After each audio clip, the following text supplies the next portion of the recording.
नकळत मनाला स्पर्श करणारी, माणसाच्या अस्तित्वाशी जोडलेली प्रवास हीच खरी जगण्याची किमया आहे. प्रवास म्हणजे क्षितिजाच्या पलीकडचं जग पाहण्याची आणि स्वतःला नव्याने शोधण्याची अनमोल संधी आहे.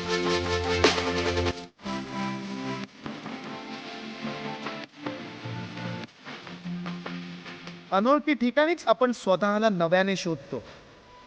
एखाद्या अनोळखी व्यक्तीचे हसू, परदेशातील एखादा सूर्योदय आणि जेवणातला तो अनोखा स्वाद, नाव माहीत नसलेला पण कधीही न विसरण्याजोगा. प्रत्येक प्रवासामागे एक कथा असते.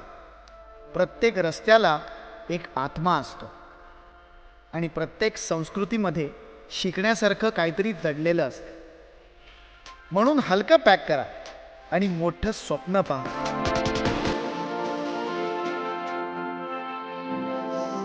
कारण हे जग सुंदर आहे, हे जग अफाट आहे आणि प्रत्येक कोपऱ्यात एक आश्चर्य दडलेलं आहे.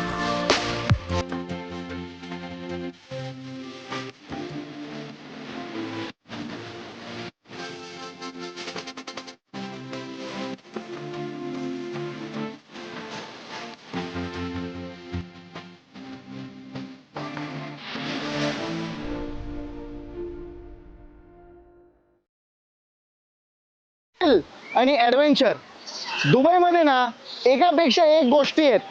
Total enjoyment. It's a lifetime experience. Don't miss it.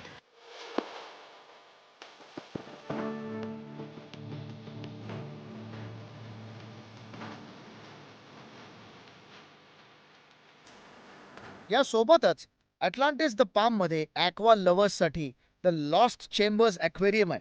एक असं जग जिथे मरीन लाईफचा चमत्कार दिसतो. अटलांटिस द पाम मध्ये फक्त थ्रिल आणि ॲडव्हेंचर नाहीये, इथे एक वर्ल्ड क्लास हॉस्पिटॅलिटी सुद्धा आहे.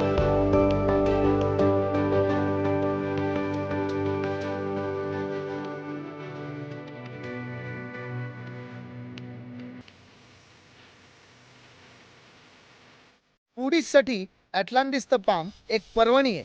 बरेचसे कॅफेज, रेस्टॉरंट, जगभरातील क्विझिन्स आणि under the sea dining experiences सुद्धा आहे. एक असा एक्सपिरियन्स जो तुम्हाला आयुष्यभर लक्षात राहतो. अटलांटिस द पाम मध्ये एंटरटेनमेंट पण अनलिमिटेड आहे. Dolphin encounters, scuba diving, spa therapies आणि beach side relaxation. Atlantis the Palm is equal to thrill, luxury and total entertainment.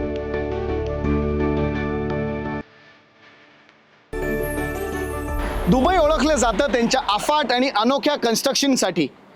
ते जे काय करतात ना, हे जगावेगळंच असतं. अशीच एक जगावेगळी कलाकृती world's finest ultra luxury resort hotel ह्याच्या समोर मी उभा आहे. ओळखलात? Atlantis the royal.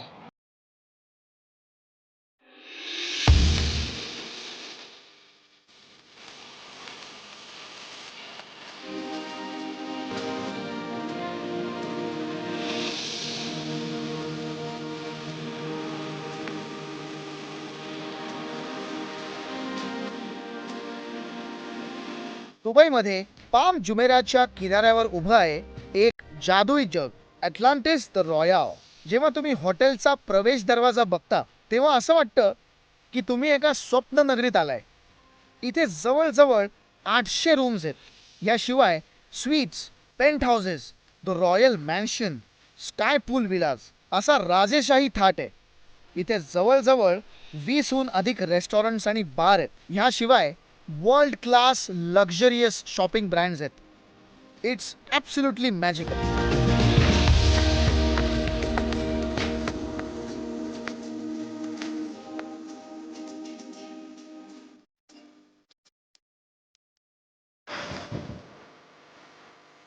Atlantis the Royal या हॉटेलला सगळे भेट देऊ शकतात.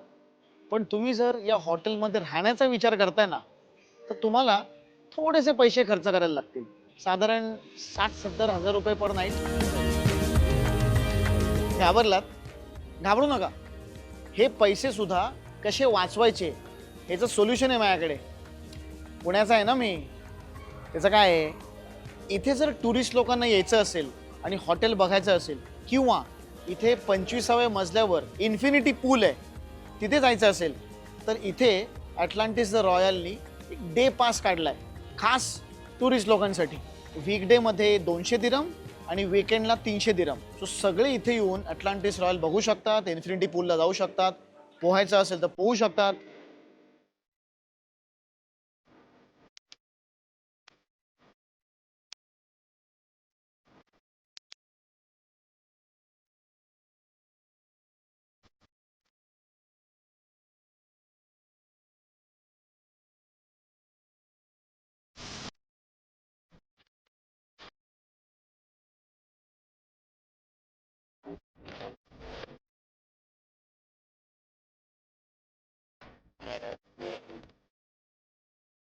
दुबई नेव्हर फेल्स टू अमेज यू.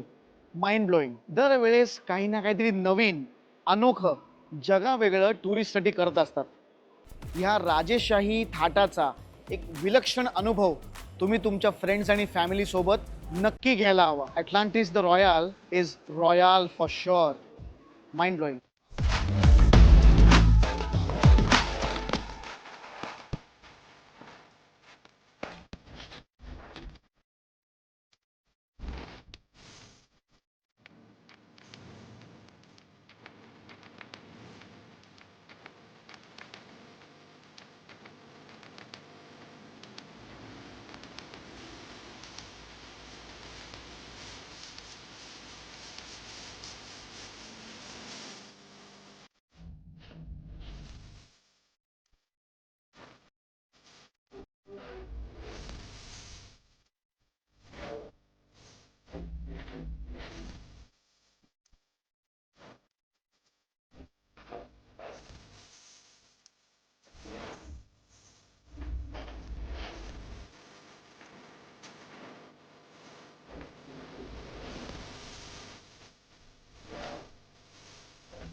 फ्रेंड्स, मी आत्ता आहे पाम टॉवरच्या ऑरा पूलमध्ये. हा स्विमिंग पूल 50व्या मजल्यावर आहे. इथून तुम्ही अख्खा पाम जुमेरा बघू शकता.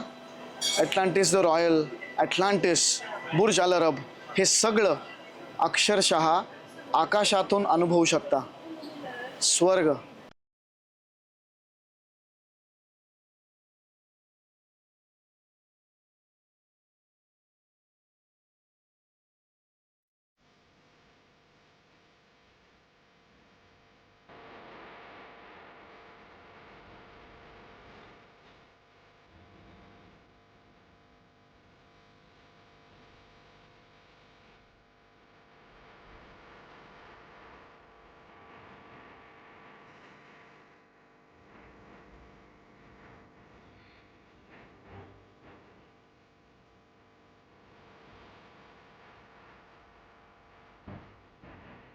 केसरी सोबत जग फिरताना तो प्रवास सुखकर होतो, कारण त्या प्रवासामध्ये आपलेपण असतो. त्याचप्रमाणे आपल्या शोची एक खासियत आहे, आपण जग फिरता फिरता आपल्या मराठी माणसांना भेटतो आणि त्यांचं कौतुक सुद्धा करतो. आपण भेटूया एका यशस्वी मराठी ऑन्ट्रप्रेनर कपलला, वंदना देशपांडे मॅम आणि जयंत देशपांडे सरांना. मॅम, खूप खूप स्वागत. सर, खूप खूप स्वागत तुमचं केसरी प्रस्तुत माझा अराउंड द वर्ल्ड या आमच्या कार्यक्रमात. गेले 18 वर्ष सॅमसोटेक कंपनी यशस्वीरित्या तुम्ही चालवताय. हा तुमचा प्रवास कसा सुरू झाला? How did the journey begin? सुरुवात अशी झाली, माझं बॅकग्राऊंड हे टीचिंग आहे. वाव. आणि मी जवळजवळ 15 वर्ष वी वेर इन मस्कत. अच्छा. मस्कतमध्ये सुद्धा मी लेक्चरर होते अच्छा. इन्स्टिट्यूटमध्ये. अच्छा अच्छा. आणि त्यानंतर आम्ही दुबईला रिलोकेट झालो बर. As a family. परत मी सिन्स टीचिंग मी करतच होते, सो इथे मी जॉब घेतला ॲज अ टीचर. पण माझ्या एक्सपिरियन्सला किंवा जो पे आय वॉज गेटिंग, हो हो हो, ते तसं काही मिळालं नाही. बर बर बर. साधारण एक 6 महिन्यात मी ठरवलं की आपल्याला काहीतरी चेंज हवा आहे. बरोबर, खूप बरोबर. झालं. I resign. अच्छा. असा विचार केला की आपण काय करू शकतो. हम्म. त्यानंतर जवळजवळ 3-4 महिन्यात जयंतने सुद्धा ठरवलं की आपण let's quit okay. The job. सॅमसोटेक हे हो. आमचं जे नाव आहे ते हो, हो. actually आमच्या 2 मुलींचं, संपदा आणि सोनाली. अरे वा वा. तर हे असं सॅमसोटेक वा, आम्ही वा. सुरुवात केली आणि 2007 साली जानेवारीमध्ये आम्ही कंपनी सुरू केली. वा So, वा. पण तुम्ही मूळ मुंबईचे आहात ना? मी मूळ मुंबईची वा वा. आणि दुबईत आम्हाला जस्ट 1 वर्षच झालेलं येऊन. Okay okay okay okay. 15 वर्ष आम्ही जवळजवळ मस्कतमध्ये होतो. हो हो हो हो. मला वाटतं 150 कंट्रीज ना तुम्ही आता you work with them right. हा. Around 150 countries. Yes yes. Wow, that's a big achievement. हा, म्हणजे आमचा इन्स्टॉल बेस जो आहे तो 149 प्लस आता वा. होईल 150 वा कंट्री. वा वा. सो इन्स्टॉल बेस ह्या एवढ्या सगळ्या देशांमध्ये हो आहे. हो हो. तुम्ही बोललात की तुम्ही टीचर होता. माझे वडील सुद्धा टीचर होते. So I have a soft corner for all the teachers. मी असं ऐकलं की तुम्ही खूप समाजकार्य करता, ज्या मुलींच्या शिक्षणासाठी तुम्ही खूप मोठं काम करता. करेक्ट. ते खूप महत्त्वाचं आहे आमच्या प्रेक्षकांसाठी, महाराष्ट्रातल्या प्रत्येक गावातल्या मुलीसाठी, की तुम्ही जे समाजकार्य करताय ते आमच्या प्रेक्षकांना ऐकायला आवडेल. इट स्टार्टेड आम्ही महर्षी कर्वे जी शाळा आहे हो हो की ह्या शाळेमध्ये कसं मुली येतात, ती मुलींची शाळा आहे हो, मुख्य हो, म्हणजे, आणि बरोबर. मुली येतात त्या सगळ्या गावातनं येतात. म्हणजे म्हणजे may be they are the first generation हो हो हो. शिक्षण घेण्याच्या बरोबर दृष्टीने. बरोबर. तर आम्ही तिथून ॲक्च्युली सुरुवात केली तिथे, आणि आम्हाला असं वाटलं की आमचा हा बिझनेस हा सगळा कम्प्युटर रिलेटेड, बरोबर. Internet related. Correct correct. आणि आता मला असं म्हणजे मी हे सतत सांगत असते की आपल्या बिकॉज ऑफ इंटरनेट, म्हणजे इंटरनेटमुळे, ह्या माध्यमामुळे आपल्या ज्ञान हे आपल्या फिंगर टिप्सवरती आहे. खरंय खरंय. आणि जग हे उंबरठ्यापाशी येऊन थांबलेलं आहे. जसं की तुम्ही तुमच्या ट्रॅव्हल ह्याच्यात घर हो. बसल्या आपल्याला सगळं दिसतं. बरोबर बरोबर. सो त्याच्यामुळे आम्हाला दोघांनाही असं वाटलं की आपण काहीतरी त्या दिशेने करूया. बरोबर. How girls will benefit. बरोबर बरोबर. तर ते आम्ही सुरुवात कॉम्प्युटर लॅब तिथे सुरुवात पहिली केली आम्ही. वा वा. म्हणजे मुलींसाठी. वा. आणि जवळजवळ एक 30-40 कम्प्युटर्स आम्ही त्यांना दिले. आणि वा, वा. इतकंच नाही तर ती कशी वापरली जाते. हो. सी, डोनेशन प्रत्येक जण देतं बरोबर, आणि बरोबर. देऊन पैसे म्हणजे चेक साईन हो, करून ते विसरतात खरंय की आपण खरंय. काय केलंय. बरोबर बरोबर. पण त्याचा एकूण आढावा घ्यायचा की ती कशी वापरली जाते, की किती खरंय. लोक ते वापरतायत. खरंय. तर हे सगळं आम्ही बघतो दोघं मिळून. नाही नाही, खूप कौतुकास्पद आहे मॅम. मला सरांना विचारायचंय. ऍक्च्युली सरांचं आणि माझं एक कनेक्शन आहे. सर बेळगावचे आहेत.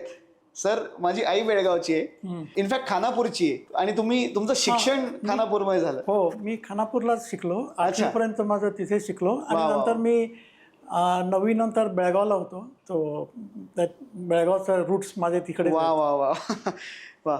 मगाशी मी आणि सर आम्ही सगळे गप्पा मारत होतो. सर मला सांगत होते की पुष्कर, बिझनेसमध्ये ना एक होलिस्टिक अप्रोच असावा, आणि मला ते इतकं इंटरेस्टिंग वाटलं. सर, आमच्या महाराष्ट्रातल्या प्रत्येक युवकाला हे ऐकायला आवडेल. होलिस्टिक अप्रोच म्हणजे काय, की आपण ज्यांना बिझनेस करतो त्यावेळेला आपण स्वतःचं प्रॉफिट, स्वतःचं बँक बॅलन्स, स्वतःची कंपनी असं न विचार करता आपण असा विचार केला की पहिल्यांदा करा आपल्या स्वतःची काळजी, स्वतःचं हे, बट नंतर आपल्या एम्प्लॉईज, त्यांची फॅमिली, बरोबर बरोबर, आपले कस्टमर, त्यांचे कस्टमर किंवा त्यांची फॅमिलीज, आणि नंतर आपलं community, how we can do better. सगळं if you think community and also the planet, environment, जर आपण या सगळं होलिस्टिकली विचार केला, if you do like that, take actions, तुमचं जर सक्सेस व्हायचं तो चान्सेस असतात ते एकदम हाय होतात. बेळगाव जिल्ह्यात आमची 2 आय क्लिनिक्स आहेत, आणि तिथे लोकांसाठी आम्ही आय टेस्टिंग, ट्रीटमेंट्स हे करतो. आणि त्याच्यामुळे आत्तापर्यंत साधारणपणे 1800 लोकांना, म्हणजे विलेजेसना, खेड्यातल्या लोकांसाठी फ्री कॅटरॅक्ट ऑपरेशनचा त्यांना बेनिफिट झाला. इतक्या लोकांचे डोळे, काय, दृष्टी परत आली. वा वा. आपण जी कम्युनिटी सर्व्हिस करतो ना, ती आपण त्यांच्यासाठी नाही करत, आपण हे आपल्यासाठी करतो. आपण खुश व्हावं किंवा आपल्याला आनंद मिळतो तो. बरोबर. बिझनेस बरेच लोक करतात, पण इथे राहून महाराष्ट्रामध्ये समाजकार्य तुम्ही करताय, तुमचा त्या होलिस्टिक अप्रोचचा विचार मी सुद्धा करीन. बिकॉज काही लोक म्हणतात ना की अरे मराठी माणूस बिझनेसमध्ये जरा कमी पडतो. अजिबात नाही कमी पडत. मराठी माणूस जिथे कुठे जाईल तिथे आपला झेंडा रोवतो, सगळीकडे सक्सेसफुल होतोच. Thank you so much sir, thank you so much ma'am. हीच तर आपल्या मराठी माणसाची खासियत आहे. जरी परदेशात बिझनेस करत असला तरी आपल्या मराठी मातीला कधी विसरत नाही.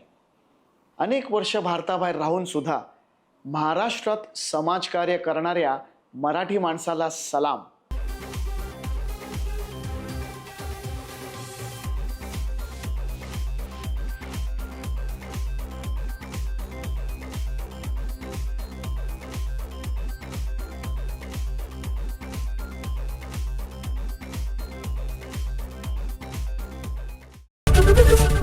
एबीपी माझा, उघडा डोळे बघा नीट.